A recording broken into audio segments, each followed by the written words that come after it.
जी हाँ दोस्तों, हम आपको मोस्ट इंपॉर्टेंट क्वेश्चन बताने वाले हैं और हर एक इकाई से बताने वाले हैं, क्योंकि आप सभी को पता है कि टोटल जो आपको इकाई पढ़ना है, देखिए यहाँ पे सिलेबस आप लोग, ठीक है। इकाई 1, इकाई 2, इकाई 3 और इकाई 4, यानी कि टोटल 4 इकाई पढ़ना है, ठीक है। हिंदी में देखिए सिलेबस, इकाई नंबर 1 में आपको ये सारा टॉपिक्स पढ़ना है, ठीक है। उसके बाद इकाई नंबर 2 में आपको ये सारा टॉपिक्स पढ़ना है, ठीक है। ये हो गया आपका। इकाई नंबर 3 में आपका ये सारा टॉपिक्स पढ़ना है, ठीक है।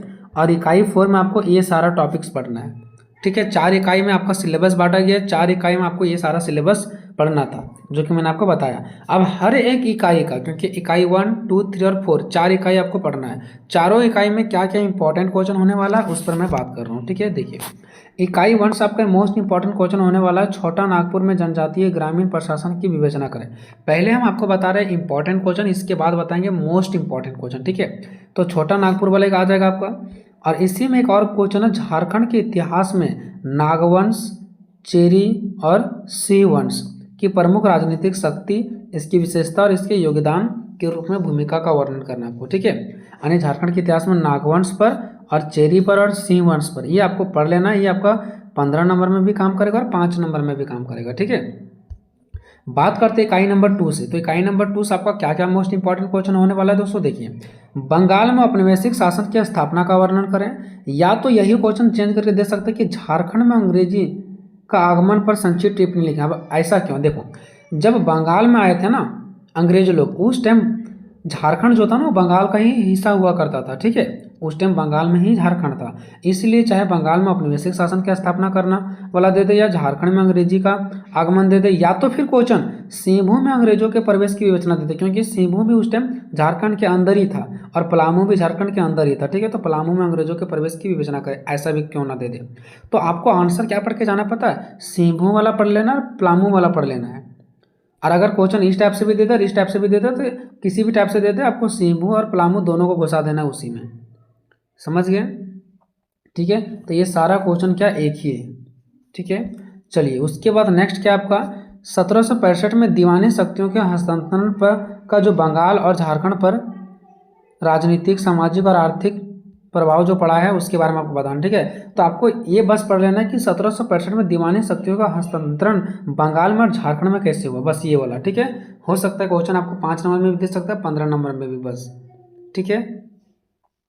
चलिए, नेक्स्ट हमारा झारखंड में ब्रिटिश प्रशासन के विस्तार की प्रक्रिया एवं नीतियां और प्रशासनिक सुधारों का मूल्यांकन करना, ठीक है। जो झारखंड में जो ब्रिटिश प्रशासन के जो विस्तार की जो प्रक्रिया रहा है, इनकी जो नीति रहा है, ठीक है, इनकी नीति रहा है और प्रशासनिक सुधार, इसका मूल्यांकन करना आपको। नेक्स्ट है अंग्रेजों एंड नागवंश राजाओं के बीच में क्या बताना, आपको संबंध बताना है, ठीक है। अंग्रेजों एंड नागवंश राजाओं के बीच में आपको संबंध बताना है। बात करते हैं इकाई नंबर 3 से मोस्ट इंपॉर्टेंट क्वेश्चन। तो भूमि पर औपनिवेशिक राजनीतिक के प्रभावों की विवेचना करें। भूमि पर आपको दे देगा, या तो कृषि पर औपनिवेशिक राजनीति के प्रभावों का विवेचना करें, या तो दे देगा वन और रेलवे पर औपनिवेशिक राजनीति के प्रभावों की विवेचना करें। 1, 2, 3, ये तीनों में से कोई एक ही क्वेश्चन आपके एग्जाम में आएगा। तो भूमि पर औपनिवेशिक राजनीतिक प्रभाव क्या पड़ा, कृषि पर क्या पड़ा और वन और रेलवे पर क्या पड़ा, इसके बारे में आपको बता देना है। तीनों में से कोई एक ही आएगा, ठीक है। जिसमें से मोस्ट इंपॉर्टेंट क्वेश्चन आपका है भूमि, वन, रेलवे, ठीक है। और कृषि भी इंपॉर्टेंट है, इसको भी आप लोगों को देख लेना है। नेक्स्ट हम बात करते हैं ईसाई मिशनरी के कार्य और प्रभाव का वर्णन करें। बात करते हैं इकाई नंबर 4 से। इकाई नंबर 4 से 2 क्वेश्चन आपका कोल विद्रोह के कारण एवं परिणामों की विवेचना करना है और संताल विद्रोह के कारण एवं परिणामों की विवेचना करना है। बहुत सारे क्वेश्चन का आंसर बना दिए, डिस्क्रिप्शन में लिंक है, जाके देख लीजिए। बाकी क्वेश्चन का आंसर जल्दी करवाया जाएगा, ठीक है।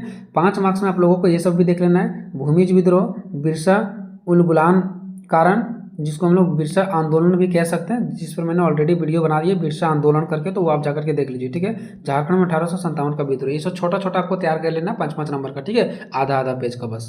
चलिए, तो ये आपका रहा क्वेश्चन, ठीक है। अब हम बात करते हैं दोस्तों मोस्ट इंपॉर्टेंट क्वेश्चन की, इनमें से मोस्ट इंपॉर्टेंट क्वेश्चन क्या क्या हो सकता है, ठीक है। तो देखिए दोस्तों, जो मोस्ट इंपॉर्टेंट क्वेश्चन की अगर मैं बात करूँ ना, तो देखिए आपका जो मोस्ट इंपॉर्टेंट क्वेश्चन होने वाला एक आपका है नागवंश, चेरी वंश और सिंह वंश वाला, ये आपको एक क्वेश्चन होगी यहाँ से। दूसरा क्वेश्चन की अगर मैं बात करूँ दोस्तों, तो दूसरा क्वेश्चन जो आपका इंपॉर्टेंट है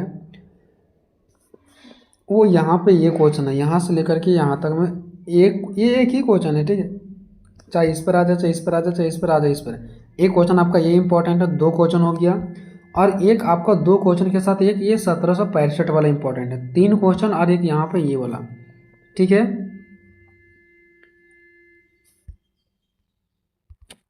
ठीक है, तो इकाई नंबर 2 से आप फिर से समझ लीजिए कि कौन कौन इंपॉर्टेंट है। ठीक है, देखिए अगर आप इस सब को छोड़ना चाहते हैं, ठीक है, ये सब को अगर छोड़ना चाहते हैं तो आप ये सब को छोड़ सकते हैं। आपके लिए मैन इंपॉर्टेंट ये इस पर एक थोड़ा सा देख लीजिए, और इस पर देख लीजिए, और थोड़ा सा इस पर देख लीजिए। ठीक है, चलिए नेक्स्ट बात करते हैं इकाई नंबर 3 से। तो इकाई नंबर 3 से जो आपका होने वाला दोस्तों, इनमें से कोई भी एक आ सकता है, और एक आप ए कर लीजिए। इसमें तो ये सारे इंपॉर्टेंट है, मतलब 2 ही क्वेश्चन है इसमें। ठीक है, इकाई नंबर 3 में 2 ही क्वेश्चन है, दोनों पढ़ लेना है, और इसमें भी 2 ही क्वेश्चन है, बस ज़्यादा क्वेश्चन पढ़ना नहीं है आपको। ठीक है, हाँ, तो मिलेंगे नेक्स्ट वीडियो में, तब तक जय हिंद जय भारत।